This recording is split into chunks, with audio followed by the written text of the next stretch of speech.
বাউল আসলে তারা মুসলমান নয়, বাউল ইসলাম ধর্মের না, তারা হিন্দুও না। বাউল ধর্মের প্রতিষ্ঠাতা হচ্ছেন লালন শাহ, ফকির লালন শাহ। উনার বাড়ি হচ্ছে আপনার কুষ্টিয়ায়। তো উনি কোন ধর্মের অনুসারী ছিলেন? উনি হিন্দুও ছিলেন না, মুসলমানও ছিলেন না। উনি নিজস্ব একটা ধর্ম তৈরি করেছেন, সেই ধর্মের নাম হচ্ছে বাউল ধর্ম। কি ধর্ম? এটা নিজস্ব একটা ধর্ম। এবং শুনে আশ্চর্য হবেন, সেই বাউল ধর্মের লোকেরা লালন শাহকে নবী মনে করে। নাউজুবিল্লাহ বলবেন না? বাউলদের নবীকে তারা বলে লা ইলাহা ইল্লাল্লাহ লালন রাসূলুল্লাহ। আমরা বলি কি লা ইলাহা ইল্লাল্লাহ মুহাম্মাদুর রাসূলুল্লাহ। আর বাউলদের ধর্ম হচ্ছে লা ইলাহা ইল্লাল্লাহ লালন শাহ রাসূলুল্লাহ। এই লালন শাহ তিনি জীবনে বিয়ে করে নাই, কিন্তু বিয়ে না করলেও পুরা সমাজের মহিলা ওনার বউ ছিল। কথা বুঝেন নাই? বাউলদের নিজস্ব পার্সোনাল একটা বউ থাকে, আর বাকি এলাকার ওনার যত ভক্ত সব ওনাদের বউ। তো ওনার কোনো সন্তান ছিল না। তো বর্তমান সময়ে এই লালন শাহের কারণে, এই লালন শাহের মাধ্যমে গোটা বাংলাদেশে বাউলের প্রচার এবং প্রসার হয়েছে। 1985 সালে ওই লালন শাহর যে কুষ্টিয়া যে মাজার, ওই মাজারে যখন তারা উরুস করতে শুরু করলো, তখন ওই বাউল শিল্পীরা জেলা প্রশাসনের কাছে একটা চিঠি লিখলো, একটা স্মারকলিপি অভিযোগ দায়ের করলো।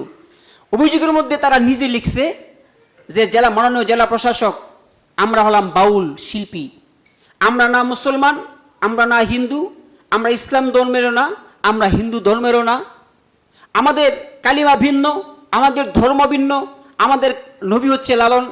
তাহলে মুসলমানরা আমাদেরকে কেন বারবার বাধা দেয়? 1985 সালে এই অভিযোগ তারা করছিল। এই কথা শুধু আমার না, এটা তাদের ধর্মগ্রন্থ, তাদের সুকান্ত পাধ্যায় লেখক, উনাদের বাউল বাংলাদেশ বাউল নামে এক বইয়ের মধ্যে ঘটনা লিখেছেন যে তারা কিনা মুসলমানও না, হিন্দুও না।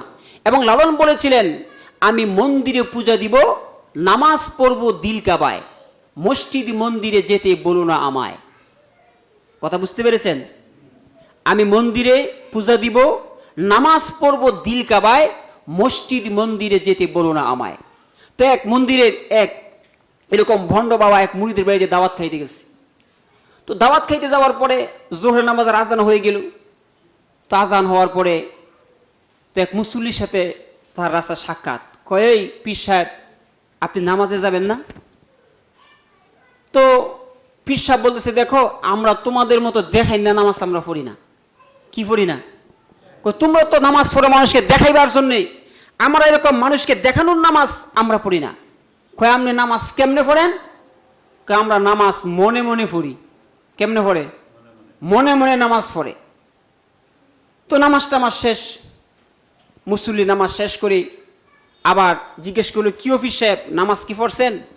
ওই তোমারে কত কইতাম, আমরা মন কাবায় নামাজ পড়ি। কোন কাবায়? আসল কাবায় না, আমাদের মনের ভিতরে একটা কি আছে, কাবা আছে, মন কাবায় নামাজ পড়ছি। আচ্ছা, তো যেহেতু আপনি পীর সাহেব, তা আমার একটা সমস্যা আছে, আপনি একটু সমাধান করে দেন। কই কি? কয়, আমার একটা ঘোড়া আছে, এই ঘোড়ার বাচ্চা হয় না। কি হয় না? তো যদি আপনি একটু ফুটু দেন, তাইলে যদি বাচ্চা টাচ্চা হয়। কই ঠিক আছে। তো পীর সাহেব চিন্তা করলো যে যদি ফুটু না দেই তো কেমন, দিলে তো কোনো সমস্যা নাই। তো তারে গোয়াল ঘরে লয়ে গেছে। কই লয়ে গেছে? গোয়াল ঘরে গিয়া কয়, যে আমার ঘোড়া, এর মধ্যে ফু দেন। কই কই ঘোড়া? এটা তো গরু। কি? কই কি গরু? কারে না, এটা এটাই ঘোড়া। কয়, এটা উর্ফে গরু, এটা বিত্তে বিত্তে ঘোড়া। কি কয়? ওই বাড়িওয়ালা বলতেছে, হুজুর এটা উর্ফে গরু, বিত্তে বিত্তে ঘোড়া। কারণ পীর সাহেবের তো রাগ উঠছে, এই বেড়া তুই আমার বলত পাইছ, যেইটা উর্ফে গরু এটা বিত্তে বিত্তে ঘোড়া হয় কেমনে? যেটা বাস্তবে গরু এটাই বাস্তবে গরু, যেটা উপরে গরু এটা বৃত্ত গরু, যেটা উপরে গোড়া এটা বৃত্ত গোড়া। এখন মুড়িতে কয়, হুজুর যদি গরু যদি উপরে গরু হইলে ভিতরে গরু হয়, তাইলে যে বেটায় উর্ফে বেনামাজি সে আসলে বৃত্তে বৃত্ত বেনামাজি। যে উপরে বন্ড সে ভিতরেও বন্ড। এ বাউল শিল্পীরা, এ বাউল ধর্মের লোকেরা তারা মসজিদে যায় না, নামাজ তো পড়েই না, তাদের সমাজ নাই, নামাজ নাই, বাস্তবিক পক্ষে তারা সমাজের বিবাহকে তারা মানে না, তাদের জানাজা হয় না, তাদের দাফন কাফন হয় না, তারা ভিন্ন, তারা সন্ন্যাসীর জীবন তারা পালন করে। সন্ন্যাসী বলতে কাকে বলে? বিবাহ নাই, শাদী নাই, সংসার নাই, বৈরাগীর জীবন, যে বৈরাগীর জীবন ইসলাম নিষেধ করে দিয়েছে। এই বাউলদের সাথে ইসলামের কোনো কি নাই, সম্পর্ক নেই। তারা আল্লাহ এবং রসুলের নাম ব্যবহার করে, সাধারণ মানুষ তারা মনে করে যেহেতু তারা আল্লাহ এবং রসুলের নাম নেয় তারা হয়তো মুসলমান, আসলে তারা কি নয়, মুসলমান নয়। এবং তারা আধ্যাত্মিক সাধনা করে। সাধনা কি? তাদের রোগ মুক্তির কিছু ঔষধ আছে। তাদের ধর্মের একটা নীতি হলো জেনা করা, এটা ইবাদত মনে করে। কি করে? জেনা করা, মানুষের সাথে পরকীয়া করা, অন্যের বউ নিয়ে সংসার করা, তার সাথে রাত্রি যাপন করাকে তারা কি করে? ইবাদত মনে করে।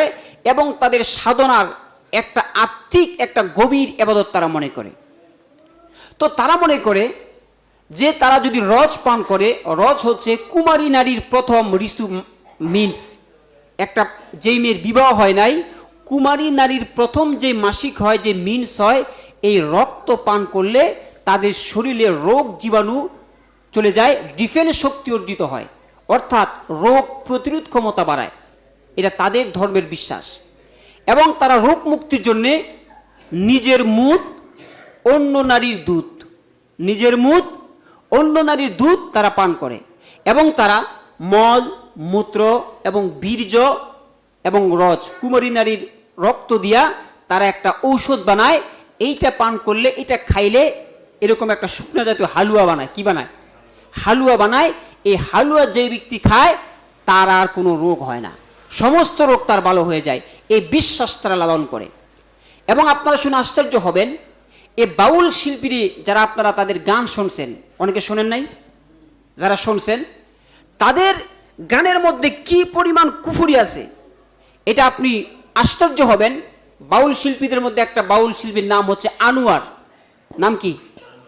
সে বলতেছে, আমি গতকাল রাত্রে 3টা পর্যন্ত, 3:30 পর্যন্ত, আমি রাত্রে 3:30 বাজে ঘুমাইছি। এই এশার নামাজের পর থেকে ফজরের নামাজের আগ পর্যন্ত শুধু বাউলের সব কিচ্ছা কাহিনী আমি শুধু শুনছি। আমি না শুনে আপনাদেরকে বলতেছি না, আমি নিজের কানে শুনছি, এরপরে বলতেছি। তো সে বলতেছে যে আদম আলাইহিস সালাম 120 হাত লম্বা ছিল, এটা সঠিক। এবং উনার পুরুষাঙ্গ ছিল 17.5 হাত। কত হাত? তো সে বলতেছে তাহলে আমাদেরটা সাইড আঙ্গুল হইল কি রে? এখন কোন সাধনা করলে আঙ্গুলটা 17 হাত লম্বা হইব, এই সাধনা করতেছে সে। তার নাম আনোয়ার না, তার নাম হলো জানোয়ার। কি কি নাম? জানোয়ার। আরেকজন নাম হচ্ছে মঈনুদ্দিন। সে বলতেছে কয় 5 ওয়াক্ত নামাজ কোরআনে নাই, হ্যাঁ খুঁজেই পায় না। কয় সে বলতেছে, সে তার বক্তব্যে বলেছে যে এই মুসল্লিরা 5 ওয়াক্ত নামাজ পড়তে পড়তে নিজের কপালের মধ্যে একটা কালো দাগ হয় না, এই কালো দাগকে শেয়ারে ইসলাম বলা হয়। শেয়ারে ইসলাম, ইসলামের একটা ভিত্তি বলা হয়। যেমন যদি কোনো ব্যক্তির যুদ্ধ করতে গিয়ে এখানে রক্ত প্রবাহিত হয়, এটা একটা শেয়ারে ইসলাম। কপালে সেজদা দিতে গিয়ে কপালে কালো দাগ হয়, কিয়ামতের ময়দানে এই দাগের কারণে, এই চিহ্নের কারণে ওই ব্যক্তি জান্নাতে যাবে। এখন সে বলতেছে যে মানুষ সেজদা দিতে দিতে এই কপালটা বানাইছে বলদের ফুটকির মতো কালা। আমি যেইভাবে বলছি সেইভাবেই বলছি। বলদের ফাঁসা যেরকম কালো থাকে, তো এইরকম কালো বানাইছে। এবং সে বলছে যে ফেরাউন ঈমান আনছিল, তাই তার লাশ এখনো পচে নাই। আল্লাহ তাআলা কোরআনে কারীমে বলেন, ফালইয়াউমা নুনাজ্জিকা বিবাদানিক। ফেরাউনের ব্যাপারে আল্লাহ পাক বলেছেন যে ফেরাউনের লাশকে আমি সংরক্ষণ করব। আমি আল্লাহ তার লাশ পচতে দিব না। কারণ কি? যাতে করে গোটা বিশ্বের স্বৈর শাসকগুলি, যাতে সমস্ত বিশ্বের জালেমগুলি বুঝতে পারে তার পরিণতি আমি আল্লাহ কি করে দিয়েছি। তো সেই বাউল শিল্পী সে বলতেছে যে সে ঈমান আনছিল, এই জন্য আল্লাহ পাক তার লাশ পৌঁছায় নাই। সে শুধু ঈমান আনছে, আর পৃথিবীর যারা আছে কেউ ঈমান আনে নাই, যার কারণে সবার লাশ পৌঁছে যায়। কথা বুঝতে পেরেছেন? এবং বাউল শিল্পীর আরেকজন বলছে যে যারা বুরকা হচ্ছে শয়তানের লেবাস, অথচ বুরকা পরা ইসলামের ফরজ বিধান। নামাজ পড়া যেরকম ইসলামের ফরজ বিধান, বুরকা পরা, পর্দা করা ইসলামের তেমন ফরজ বিধান। সে যুক্তি দিছে, কই বুরকা যারা পরে, যেই ব্যক্তি বুরকা পরে সে মানুষকে দেখে, কিন্তু বাহিরের মানুষ বুরকাওয়ালার ভিতরে কে আছে তাকে দেখতে পায় না। কথা বুঝতে পারেন নাই? এই বাচ্চাই বুরকা যে ব্যক্তি পরে সে চোখ দিয়ে সবাইরে দেখতে পায়, ঠিক না? কিন্তু সমস্ত মানুষ শুধু বুরকা দেখতে পায়, বুরকার ভিতরের ওয়ালাকে দেখতে পায় না। তো শয়তান পৃথিবীর সবাইকে দেখতে পাইছে, কিন্তু শয়তানকে কেউ দেখতে পায় নাই। এই শয়তান যেহেতু সবাইরে দেখছে, শয়তান এক মানুষ শয়তানকে দেখতে পারে নাই, এর সাথে তুলনা করছে কারে? এই বুরকাওয়ালার সাথে। অর্থাৎ যারাকে বলা হয় সৃজনশীল প্রশ্ন। কি প্রশ্ন? সৃজনশীল প্রশ্ন আছে না স্কুল কলেজে, এই তুলনা করছে। শয়তানও মানুষকে দেখছে, কিন্তু শয়তানকে দেখার সৌভাগ্য পৃথিবীর কারো হয় নাই। তো বুরকাওয়ালারাও মানুষকে দেখে, কিন্তু অন্য মানুষ বুরকাওয়ালাদেরকে দেখতে পায় না। এবং এই বাউল শিল্পীদের তাদের একটা গান হচ্ছে যে আমার মরণকালে ঢোলবাসি বাজায়ও। কি? আমার মরণকালে ঢোলবাসি বাজায়ও, কলেমা কালামো বাই, কোনো কিছু দরকার নাই, আমার মুর্শিদের গুণগীতি গায়ও। অর্থাৎ তাদের স্লোগান হচ্ছে আমরা যখন মারা যাব তখন আমাদেরকে এই মরার সময় কালিমা তলকিন করা। নবীজি বলেন যার মরণের শেষ বাক্য হবে কালিমা লা ইলাহা ইল্লাল্লাহ ফাদাখালাল জান্নাহ, ওই ব্যক্তি জান্নাতে প্রবেশ করবে। আর ওই বাউল শিল্পীদের স্লোগান হচ্ছে মৃত্যুর সময়ও কালিমা তলকিন তো নাই, লালন সার কালিমা পড়বা এবং ঢোল তবলা বাজায়া আমাদেরকে মাজার বানাইবা। এবং বর্তমান সময়ে বাউল শিল্পীর একজন শিল্পী হচ্ছে আবুল সরকার। নাম কি? সে ইসলামকে নিয়ে কটূক্তি করেছে, কোরআনকে নিয়ে কটূক্তি করেছে, আল্লাহকে নিয়ে ব্যঙ্গ বিদ্রুপ বক্তব্য দিয়েছে। সে বলতেছে যে নাচানাচির কথা এটা আল্লাহ কোরআনে কইছে। কই কইছে? কুল আউযু বিরাব্বিন নাস, মালিকিন নাস, ইলাহিন নাস, মিন শাররিল ওয়াসওয়াসিল খান্নাস, আল্লাযী ইউওয়াসওয়িসু ফি সুদুরিন নাস মিনাল জিন্নাতি নাস। মানুষ জিনেরে সব তেরে, ফেরেশতারে আল্লাহ সব তেরে নাচতে কইছে। অথচ এই কুল আউযু বিরাব্বিন নাস, এই নাস অর্থ কি? মানুষ। নাস অর্থ কি? মানুষ। আমরা মানুষের বদে আমানুষের চাও কি কয়? আমানু অর্থ ইমানদার। ইয়া আইয়ুহাল্লাযীনা আমানু। এক ভণ্ড গেছে উজু করতু, গিয়া দে হুজুর ও কলেফার উজু করে, হ্যাঁ কয় আল্লাহ বাঁচাইছে যে মৌলবী হইছি না। কি কয়? মৌলবী হইছি না। মৌলবী হইলে যে ফার খাওয়ান লাগ লইলে তো হুজুরে হুন্না কয় কিও কাহা আমনের আবার কি হইল, হুজুর হইছে না এটা আবার কয় মাত্র কোরআন শিব পড়াইছি আযাবুন আলিম। কি পড়াইছে? আযাবুন আলিম। এটা কোরআন শিবের একটা আয়াত। আযাবুন আলিম অর্থ হইছে, হ্যাঁ কইতেছে যে আযাব হবো সব আলেমগর। আযাবুন আলিম, আযাব হবো আলিমগর। ভাগ্য ভালো আমি যে আলেম হইছি না। কথা বুঝেন নাই? এই বাউল শিল্পীরা আমাদের মানুষের ধর্মীয় জ্ঞানের অভাবে আমরা তাদেরকে গুরু মনে করি, তাদেরকে আমরা সাধক মনে করি, আধ্যাত্মিক রাহবর মনে করি, অথচ তাদের মধ্যে ইসলাম ধর্মের ধ নাই। পালা যাত্রা গান, উলঙ্গ যাত্রা গানের নাচের চাইতেও বেশি জঘন্য এই বাউল শিল্পীরা। কারণ কি? কারণ যারা উলঙ্গ যাত্রা নাচ গান দেখে তারা জানে যে এটা খারাপ। তারা কি? যে মদ খায় সে জানে এটা খারাপ, এই জন্য সে লুকায় লুকায় খায়। কথা ঠিক না? যে ইয়াবা সেবন করে, ট্যাবলেট খায়, সেও কলা ক্ষেতের ভিতরে, ঝোপ ঝাপড়ার ভিতরে লুকিয়ে খায়, কারণ সে জানে সে এটা অপরাধ করতেছে। কথা ঠিক কিনা কোন? কিন্তু বাউল শিল্পীরা তার সমর্থকদেরকে ইসলামের লেবাস দিয়ে, তাদেরকে ইসলামের পথ মনে করে, ইবাদত মনে করে সে খারাপ কাজ করতেছে। এই জন্য এটা তাদের চাইতে বেশি খারাপ। এজন্য আমাদের প্রত্যেকটি মুসলমানের দাবি হলো ইসলামকে যারা কটূক্তি করে, নবী করিম সাল্লাল্লাহু আলাইহি সাল্লাম বলেন মান রাআ মিনকুম মুনকারন, কোনো ব্যক্তি যদি ইসলামের কোনো শত্রুতা দেখে, ইসলামকে অবমাননা করে, তোমরা তার বিরুদ্ধে প্রতিবাদ করো।